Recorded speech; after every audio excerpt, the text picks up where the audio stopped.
అందరికీ నమస్కారం. మన డిప్యూటీ సీఎం గారు పవన్ కళ్యాణ్ గారి ఫ్యాన్స్కి, వారి సానుభూతి పరులకి, వారందరూ కూడా నేను ఒక విజ్ఞప్తి చేయదలుచుకున్నాను.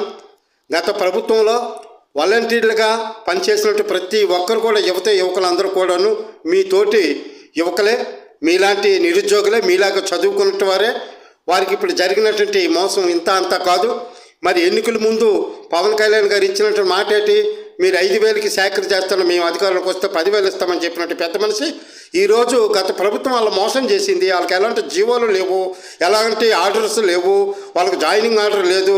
ఇప్పుడున్న సీఎం గారు జీతాలు పెంచాలని విశ్వ ప్రయత్నాలు చేస్తున్నప్పటికీ గత ప్రభుత్వం చేసిన మోసాలకి వాళ్ళకి ఏ జీవోలు లేవు. కాబట్టి మేము ఏ విధమైన చర్యలు తీసుకెళ్ళిపోతున్నాం, వాళ్ళకి ఏ విధమైన సహకారం చేయలేకపోతున్నాం, పచ్చి అబద్ధాలు ఆడుతూ ఉన్నాడు మరి డిప్యూటీ సీఎం. ఇదే డిప్యూటీ సీఎం హోదాలో ఉండి ఇలాంటి అబద్ధాల పక్కా జీవోలు ఉన్నాయి, పక్కా జాయినింగ్ ఆర్డర్లు ఉన్నాయి, చూసుకో, పరిశీలన